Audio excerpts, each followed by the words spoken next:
Pemuda ini kan sudah harus menjadi change maker, sudah harus menjadi bagian masyarakat yang produktif.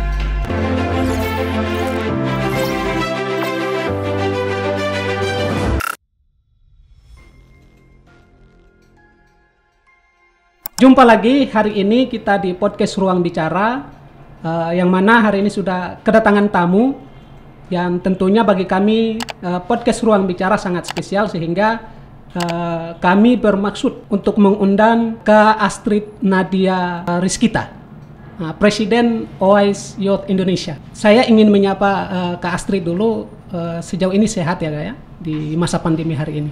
Sehat, alhamdulillah. Alhamdulillah. Menyangkut soal Kak Astrid ini sendiri, untuk teman-teman pemirsa Ruang Bicara harus ketahui bahwa ini merupakan salah satu perempuan yang dimiliki Indonesia tentunya yang sangat luar biasa.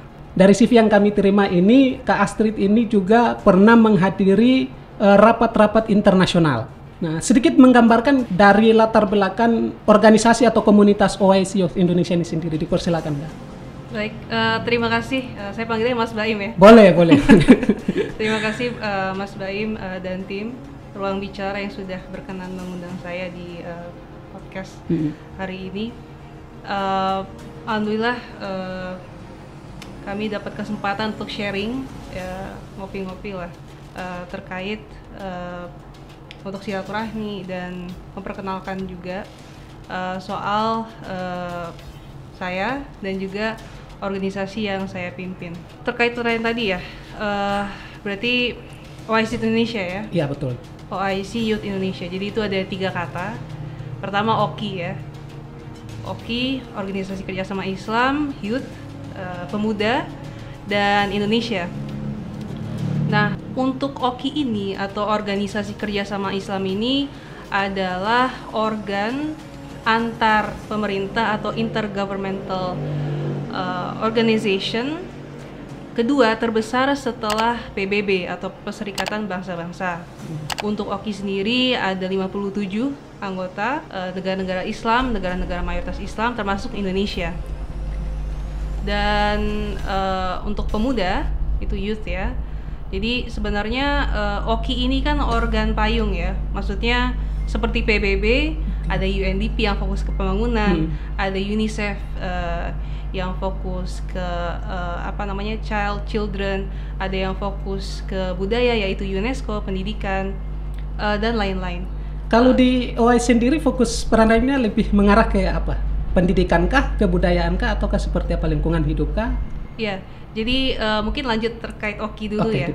OKI ini kan berdiri tahun 1969, 25 September, yang berdiri sebagai bentuk solidaritas respon negara-negara Islam.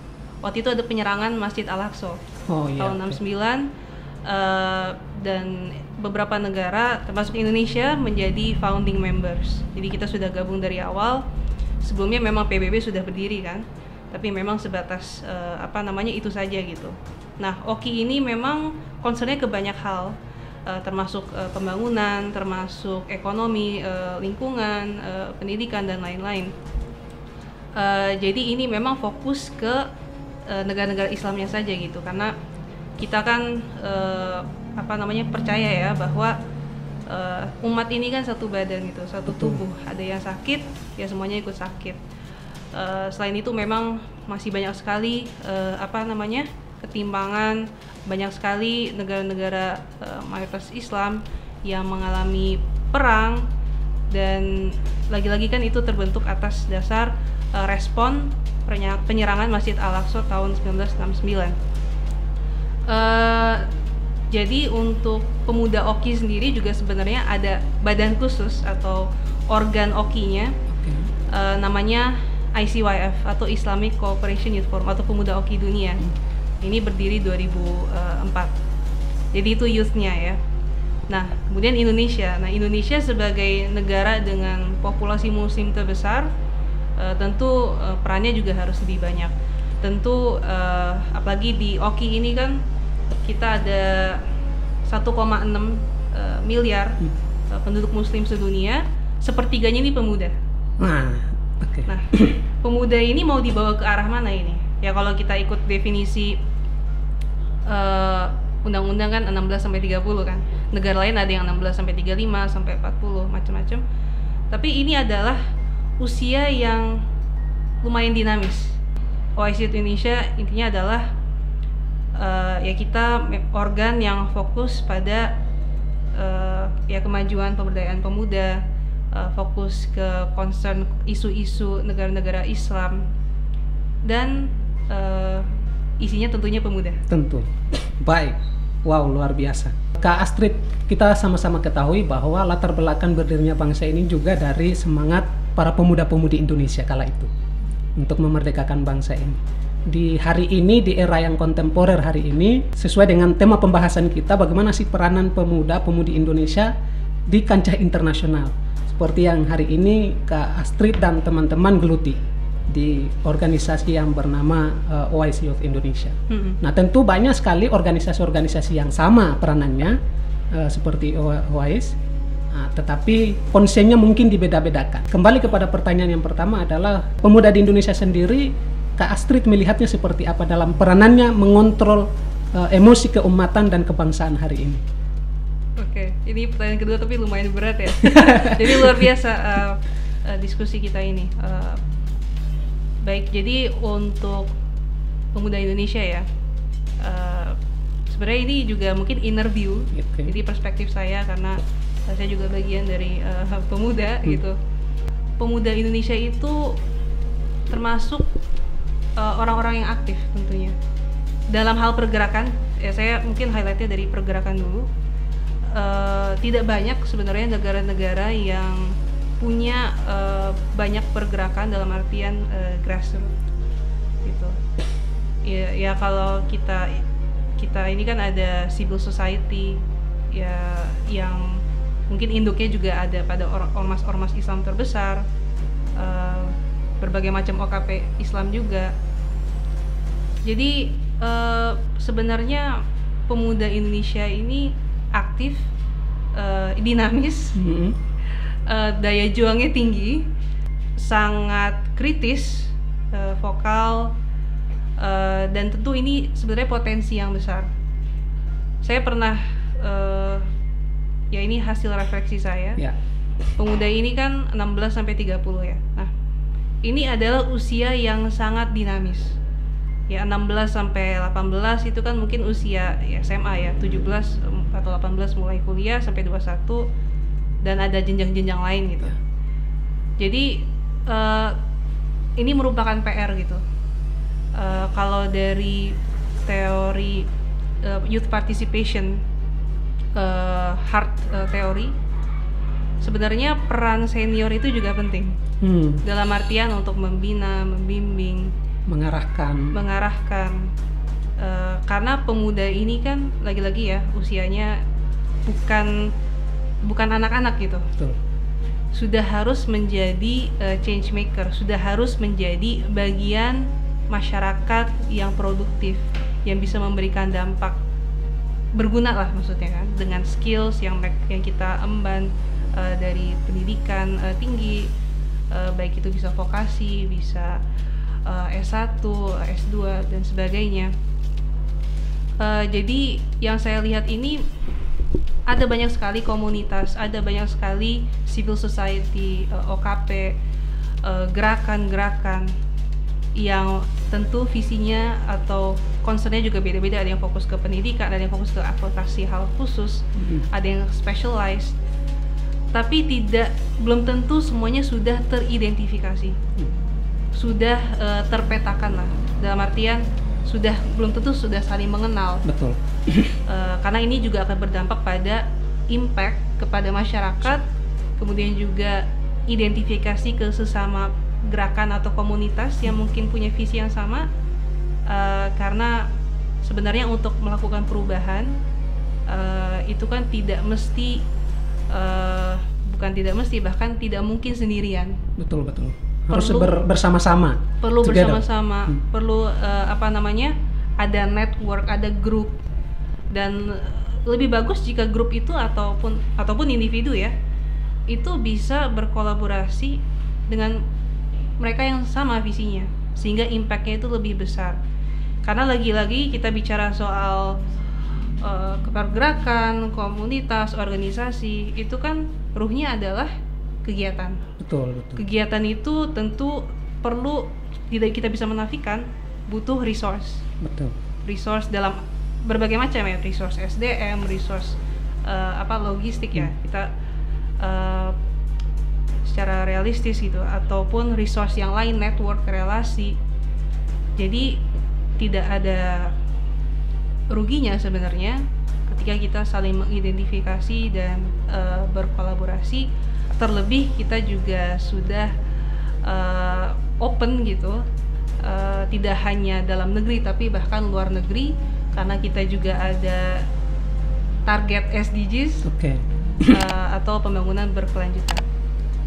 Sudah berapa lama Kak Astrid memimpin, jadi presiden maksudnya di OIC Youth Indonesia ini? Untuk keterlibatan saya di OIC Indonesia itu sudah lumayan lama. Sebenarnya dari zaman saya kuliah, biasanya udah lulus sekarang. Universitas apa sebelumnya, mohon maaf? UIN Jakarta. UIN Jakarta, wow. UIN Jakarta itu waktu saya di tahun 2 tahun terakhir. Waktu itu masih di bagian Executive Secretary, kemudian Secretary General, dan kini jadi Presiden. Tapi kurang lebih yang saya yakini ya, itu it's not about position gitu. Yang penting bagaimana kita memberikan dampak, bagaimana kita berkontribusi, bagaimana kita berperan. Tapi untuk menjawab yang tadi, saya jadi Presiden OIC Indonesia sejak akhir tahun 2020. Jadi untuk pemuda OKI ini kan organ, kalau untuk pusatnya ya, ini kan organ afiliasi OKI, pusatnya di Istanbul, markasnya juga di Istanbul, yang berkuasa atau yang menjabat jadi presiden juga dari Turki gitu. Nah, di bawah ICYF ini karena mereka juga sifatnya organ payung ya untuk mengurusi kepemudaan di negara-negara OKI. Jadi ada yang namanya representasi member organization, terdiri dari organ-organ payung dari negara OKI masing-masing. Misalkan Indonesia ada, terus kemudian Malaysia, Pakistan, dan juga lembaga-lembaga internasional ataupun NGO, think tank dari negara minoritas Islam. Termasuk Rusia juga ada perwakilan di ICYF sebagai observer, tapi mereka dari negara bagian Tatarstan yang mayoritas Islam. Kemudian ada juga yang dari Georgia, Ukraina, Romania. Tapi memang nomenklaturnya bukan OIC Youth, jadi mereka atas nama nama organ masing-masing. Masing-masing negara maksudnya? Iya. Baik. Kak Astrid, tadi seperti yang tadi saya singgung sebelumnya, berdasarkan CV yang kami terima, Kak Astrid pernah mengikuti rapat-rapat internasional, baik itu di sidang PBB. Sedikit menceritakan apa kira-kira saat itu kesan yang paling terpenting dan memberikan rasa cinta kepada Kak Astrid sendiri terhadap tanah air dan juga terhadap Kak Astrid sendiri kala itu. Apa yang saat itu menjadi kesan terpenting Kak Astrid waktu di memimpin Indonesia, terutama di sidang-sidang internasional? Karena ini menjadi motivasi terutama untuk generasi muda hari ini. Itu pertanyaan yang menarik ya, dan ini salah satu pertanyaan yang sangat saya antusias gitu untuk jawab dan untuk share. Jadi sudah ada beberapa event yang saya ikuti gitu. Tapi yang pertama dan yang paling berkesan itu tahun 2017. Waktu itu namanya OIC Youth Capital Fest. OIC Youth Capital itu ibu kota pemuda OKI gitu. Jadi ini sebelum pandemi ya, karena kita juga sudah tidak atau jarang kegiatan offline. Itu tiap tahun ada yang namanya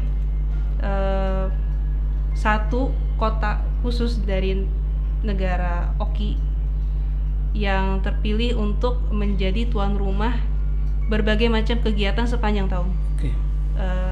kurang lebih 6-10 kegiatan dalam 1 tahun.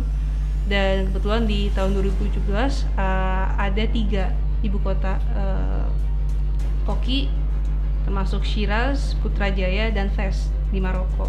Nah, waktu itu saya mewakili atau menjadi salah satu representasi pemuda Indonesia yang di event Fes.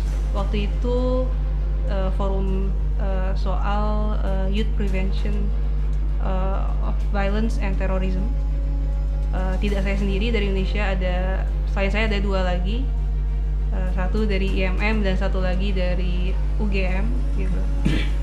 Jadi itu lumayan berkesan karena dibanding konferensi-konferensi sebelumnya yang saya ikuti, memang lebih banyak atau sebagian besar adalah simulasi sidang. Simulasi sidang itu kan diplomatic simulation ya, atau simulasi diplomatik yang merupakan bentuk edukasi dari persidangan yang sebenarnya. Namanya MUN, kalau untuk OKI juga ada namanya model OIC. Tapi sebatas itu saja, jadi kita memang dilatih untuk membuat resolusi, rekomendasi, tentunya dengan speech juga, negosiasi, public speaking. Ya cuma setelah event itu selesai ya selesai. Ya syukur-syukur mereka punya network, punya akses untuk menyampaikan rekomendasi tersebut ke kementerian dan lembaga terkait, tapi memang sebatas dalam negeri saja gitu. Karena sebagian besar yang saya ikuti dalam negeri ataupun based on kampus di luar gitu. Nah, untuk kegiatan Pemuda Oki ini lumayan atau sangat spesial karena memang penyelenggaranya adalah ya organ antar pemerintah, yang mana ya mereka lingkupnya adalah G2G. Jadi segala sesuatu memang sudah disepakati oleh negara Oki lain di forum-forum terkait. Misalkan untuk mereka menyelenggarakan suatu event atau mengesahkan bahwa suatu forum ini akan di hosting atau diselenggarakan di mana, itu kan butuh kesepakatan bersama. Nah, itulah yang terjadi di lingkup Pemuda Oki ini. Jadi waktu itu kebetulan saya juga terpilih untuk membaca Youth Commitment.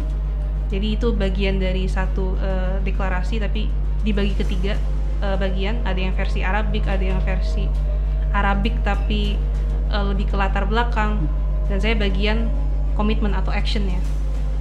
Nah, waktu itu ya saya bacakannya di depan para semua peserta, pimpinan lain, karena itu di closing ceremony, dan itu salah satu dari pengalaman pertama saya yang berkesan karena secara langsung melihat bahwa berarti pemuda ini bisa setara gitu dengan para senior-senior. Bisa bersaing dengan pemuda-pemuda yang ada di negara-negara lain ya. Iya, kurang lebih seperti itu. Baik. Saya agak ini gitu karena memang sudah agak lama gitu kan, jadi mengingat gitu, tapi kurang lebih itu yang berkesan bagi saya. Ya. Baik. Di rekrutmen di OIC sendiri seperti apa Kak? Dari kalangan pelajar atau mahasiswa Kak seperti apa, dan cara-cara untuk masuk ke sana itu seperti apa? Nah, ini salah satu dari frequently asked question atau FAQ yang sering kita dapatkan selama di OIC Youth, baik kita dapatkan dari email, dari medsos, DM gitu, IG. Jadi ada beberapa cara. Yang pertama, kita ada recruitment based on project sebenarnya, tapi ini memang lebih banyak sebelum pandemi. Misalkan untuk volunteer event, konferensi, forum yang kita selenggarakan di Indonesia, itu kita biasa ada open recruitment, ada seleksinya, dan di situ juga teman-teman bisa berproses banyak gitu. Dan syarat-syaratnya apa? Syaratnya itu tergantung eventnya sih, biasanya untuk untuk volunteer based on event atau project. Ada juga rekrutmen untuk misalkan tim riset, karena kita alhamdulillah akhir Februari tahun ini telah meluncurkan badan riset untuk OIC Indonesia.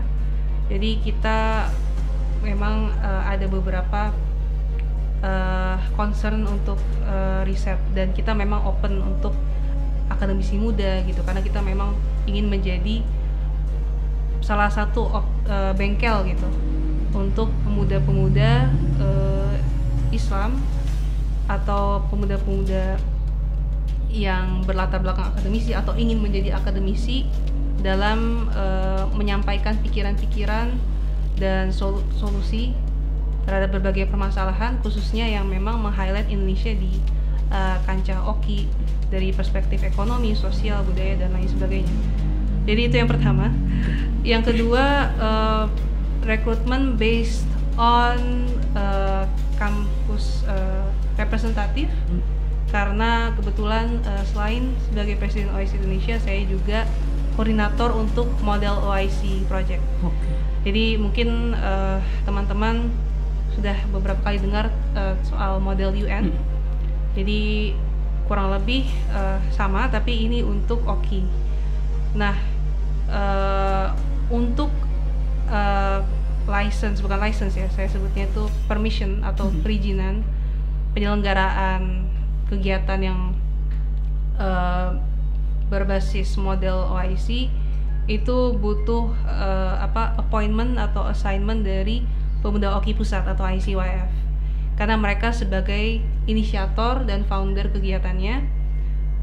Nah, Indonesia juga sudah menjadi salah satu negara yang sudah ada beberapa pemuda yang terlibat, sehingga kita dipercaya untuk menjadi koordinator model OIC di Indonesia. Jadi ini based on kampus representatif.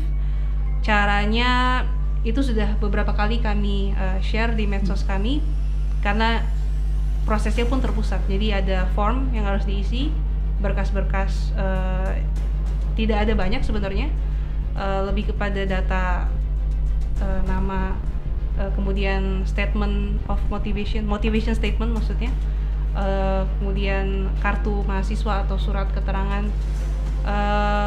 CV juga pun tidak ada, tapi lebih kepada pengalaman yang mereka ikuti selama menjadi mahasiswa, apakah pernah mengikuti lomba terkait dan sebagainya sih. Jadi based on form.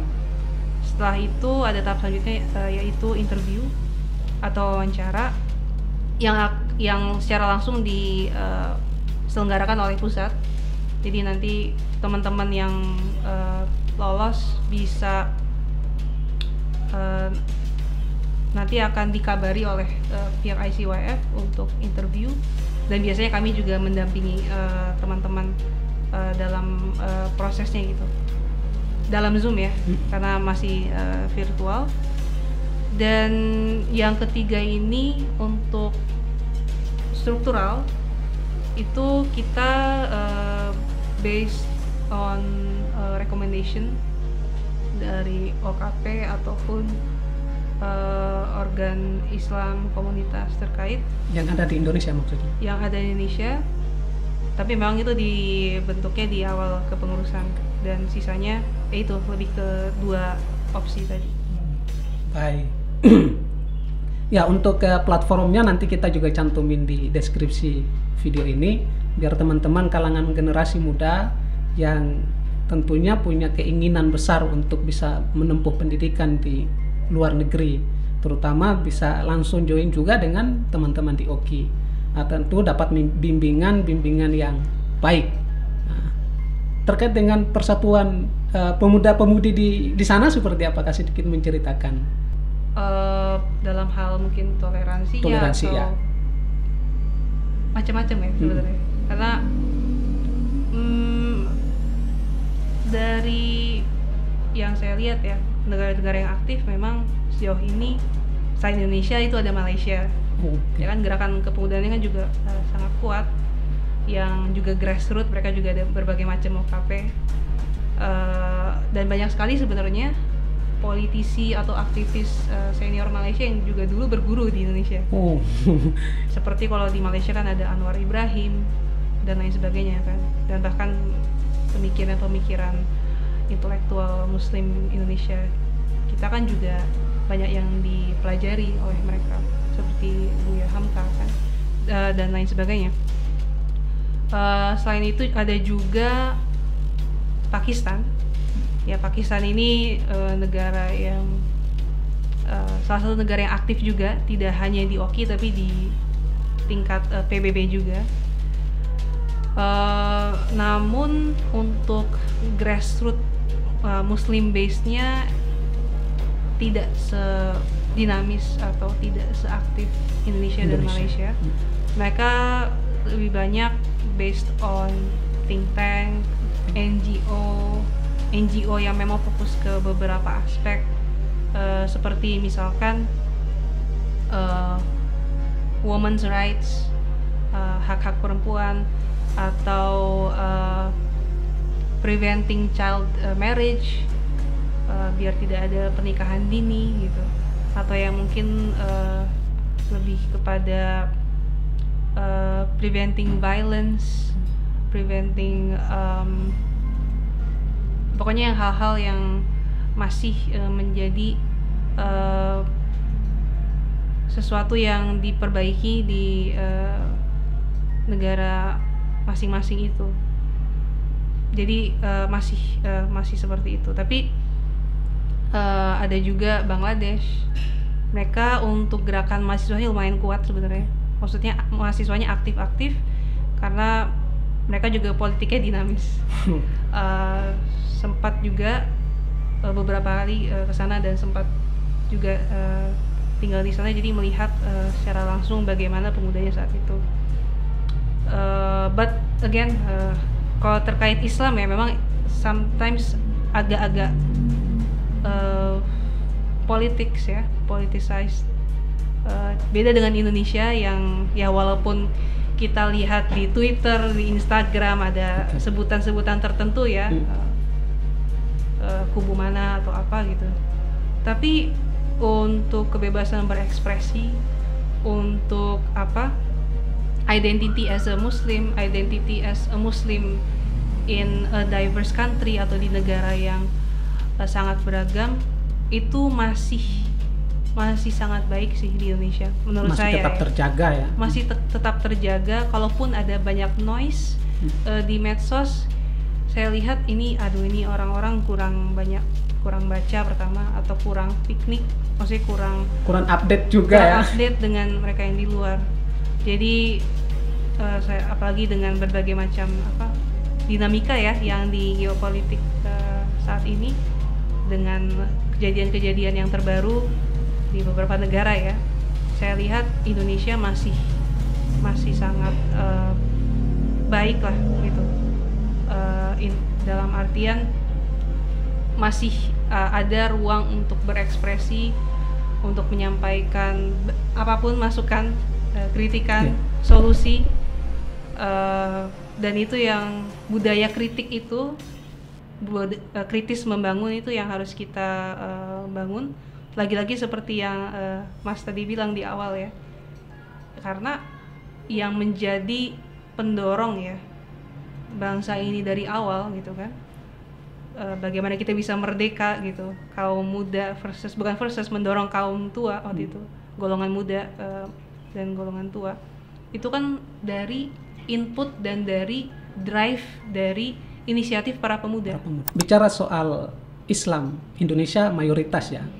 Nah, tentu ada negara-negara lain, tapi spesifik soal Indonesia, dan bicara soal isu agama terutama Islam, Indonesia paling sensitif sekali. Nah, dan banyak menjadi promotor utama adalah pemuda-pemudi Indonesia dalam mempropagandakan isu Islam, misalkan Islam teroris atau macam-macam. Nah, kami lihat ini seperti apa ini, dan apa pesan terpentingnya terutama? Jadi yang saya rasa ya, dan saya amati, sebagian besar perdebatan itu sebenarnya tidak apa ya. Yang saya sayangkan adalah masih banyak yang kurang aware gitu. Masih banyak yang mungkin memandang hitam putih, padahal di Indonesia saja kan ada banyak macam ormas, ada banyak macam, kalau kita tuh ada schools of thought, fikih apalagi kan. Jadi Islam ini saja, seperti saya share tadi, anggota OKI kan ada 57. Itu kan negara-negara Islam ataupun negara mayoritas Islam. Nah, 57 negara ini kan ada yang di Asia, ada yang di Timur Tengah, ada yang di Afrika, ada juga yang di Latin, Suriname juga masuk ke OKI. Ada juga yang di Eropa atau transkontinental Eropa Asia seperti Turki, Azerbaijan, dan lain-lain. Ataupun selain itu banyak juga diaspora Muslim yang ada di negara-negara minoritas, seperti di US, di Kanada, Australia dan Eropa. Jadi ada banyak sekali, ya tentunya berbagai macam budaya, berbagai jenis suku, ras tentunya, etnis, dan turunannya juga ada berbagai macam habit tentunya, cara pandangnya juga berbeda. Jadi sebagian besar yang terjadi di medsos gitu, yang tadi Mas share, diinisiasi atau yang menyulut itu adalah pemuda. Banyak. Ya sebenarnya platform media sosial itu kan ya seperti pisau dua mata ya. Ya baiknya kita gunakan untuk justru meluruskan atau tidak memprovokasi gitu. Apalagi itu banyak misinformasi atau disinformasi. Butuh penjaringan fakta yang lebih akurat ya soal informasi.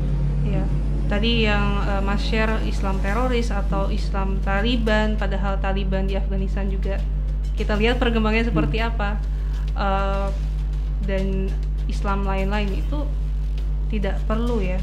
Dalam artian saya tidak yakin mereka tahu nggak kalau ya kan kalau untuk Islam saja kan juga ada yang mayoritas loh, sekte let's say Sunni Syiah ya kan, tapi pun turunannya juga untuk Syiah juga ada macam-macam juga turunannya, di Sunni juga ada berbagai macam turunannya, dari mazhab. Kalau Indonesia mayoritas Syafi'i. Tapi ada juga kan Hanafi, Hambali, Maliki, selain itu ada juga manhaj yang berbeda-beda gitu kan. Banyak sekali mazhab di Indonesia ini. Jadi semakin banyak kita tahu dan kita juga bersinggungan atau berinteraksi dengan mereka, even even mereka yang minority atau muslim minority gitu, yang tidak termasuk golongan kita tanda kutip, itu kan semuanya juga ujung-ujungnya kita adalah sama gitu, sesama muslim. Even saya ambil contoh mungkin buat teman-teman yang pernah umroh, pernah haji, ya kita bisa melihat secara langsung bahwa ya kita kiblatnya sama, terlepas dari sekte kan nggak ada label oh ini orang dari mana ya, walaupun mungkin ada name tag gitu untuk identifikasi, tapi itu tidak menjadi sesuatu yang kita terlalu rumitkan ketika di sana. Gitu. Ya, pada prinsipnya memang menyambung ya pernyataan Kak Astrid tadi, bahwa untuk pemuda-pemudi Indonesia harus lebih lihai, jeli dalam melakukan penjaringan fakta informasi yang hari ini di era teknologi, keterbukaan teknologi yang berkembang pesat hari ini mudah sekali ya menyulutkan emosi, apalagi dalam sektornya keagamaan, belief. Cara soal keyakinan Indonesia sangat fanatik sebenarnya dibanding negara-negara lain kalau menurut saya. Nah, tapi alhamdulillah sejauh ini dengan keberagaman Indonesia masih itu tetap terjaga dengan bingkai Bhinneka Tunggal Ika yang kita miliki, Pancasila, dan alhamdulillah itu masih terjaga. Untuk Kak Astrid, pesan terpentingnya untuk para pemuda-pemudi Indonesia hari ini di era usia Indonesia secara spesifik 76 tahun yang kita baru selesai selenggarakan, dan lebih spesifik lagi untuk semangat pendidikan di Indonesia. Dipersilakan. Tahun ini kita mencapai 76 tahun kemerdekaan Indonesia, negara kita tercinta. Dan tentu masih banyak sekali PR yang mesti kita capai dari tujuan kita dalam bernegara ya. Apakah kita sudah banyak mengatasi kemiskinan? Bagaimana dengan kesejahteraan umum? Apakah kita sudah mencerdaskan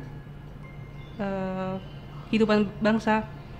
Apakah kita sudah aktif dan berdampak positif dalam ketertiban dunia? Jadi ada banyak sekali. Namun selain itu kita tentu harus melihat beyond sebatas setahun, 2 tahun, 3 tahun ke depan, karena masih banyak yang harus dikerjakan dalam mencapai 100 tahun kemerdekaan, yaitu Indonesia 2045. Banyak sekali, sudah banyak ya, atau beberapa kajian-kajian atau diskusi soal Indonesia 2045.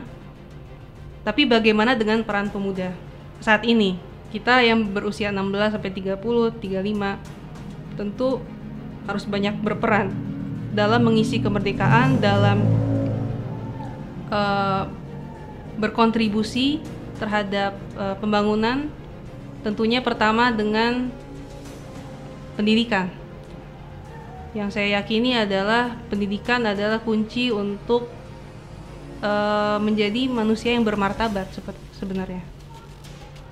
Untuk pengenyaman pendidikan tinggi saja kita masih di bawah 40%.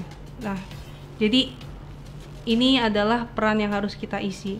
Jadi ya belajar dengan baik dulu tentunya. Jadi tidak muluk-muluk, belajar yang baik, berproses, nikmati proses itu, karena ya kita sebagai pemuda harus banyak belajar, harus banyak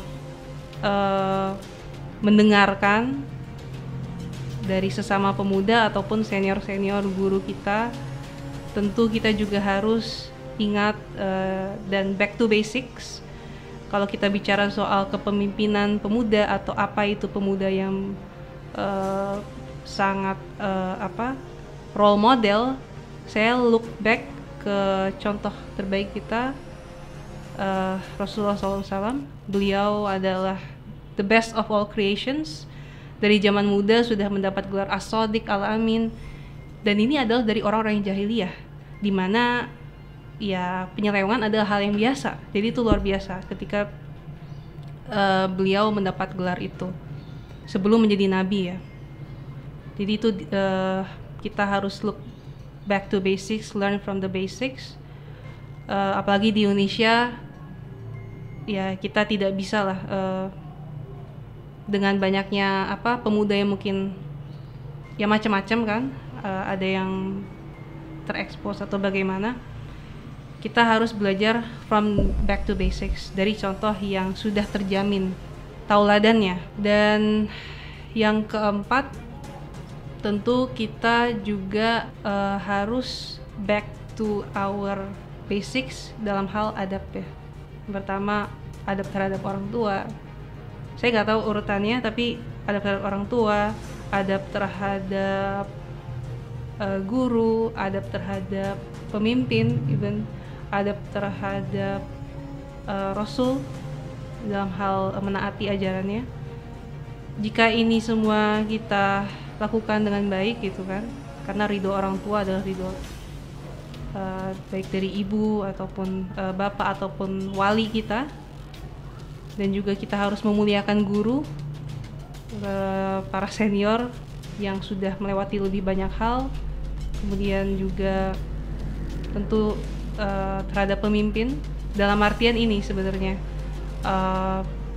dalam berorganisasi, apalagi yang saya rasakan gitu ya, ini mungkin menjawab pesan yang tadi. Sudah banyak hal yang kami lewati bersama gitu, susah dan ya berjuang bersama. Tentu saya juga belajar banyak dari teman-teman pengurus dalam berbagai hal. Dan yang keempat adalah ya itu back to basics, ke ajaran Rasul, dan banyak sekali hal-hal yang bisa kita pelajari dari contoh beliau. Dan yang kelima, soal Indonesia 2045, ini merupakan PR bagi kita pemuda untuk bisa menjaga, meng-ensure dan mengisi kemerdekaan itu agar tujuan-tujuan bernegara kita itu tercapai. Itu semua kita mulai dari sekarang, dari lingkup yang paling kecil dalam berorganisasi, dalam sebagai mahasiswa, sebagai pelajar, sebagai anak, sebagai bagian dari masyarakat, bagaimana kita bisa berkontribusi dan mengoptimalkan segala kesempatan yang ada di depan mata kita. Dan dari situlah dengan bekerja secara ikhlas, dengan ihsan, itu akan menjadi hal yang baik gitu, yang berdampak baik tidak hanya kepada diri sendiri, tapi juga terhadap sesama. Karena dengan itu segala effort yang saya lihat sebagai input itu akan menghasilkan output dan bahkan outcome yang bagus, tentu dengan integrity, dengan dignity dan honesty, kurang lebih itu. Baik, sangat luar biasa sharing experience tentunya soal organisasi kepemimpinan, bagaimana semangat pemuda seperti Kak Astrid ini perempuan loh. Bagi teman-teman laki-laki ini harus punya kesadaran yang lebih gitu loh kepada masalah perubahan. Nah, terutama soal how to improve ourselves. But we have to process again more and more. Jadi bagi teman-teman ruang bicara dimanapun Anda berada, sekali lagi kami dari Ruang Bicara mengucapkan beribu-ribu terima kasih kepada Kak Astrid, Nadia Rizkita, Presiden OIS Youth Indonesia, yang sudah berkenan hadir di podcast Ruang Bicara, berbagi pengetahuan, pengalaman yang sangat luar biasa tentunya bagi kami.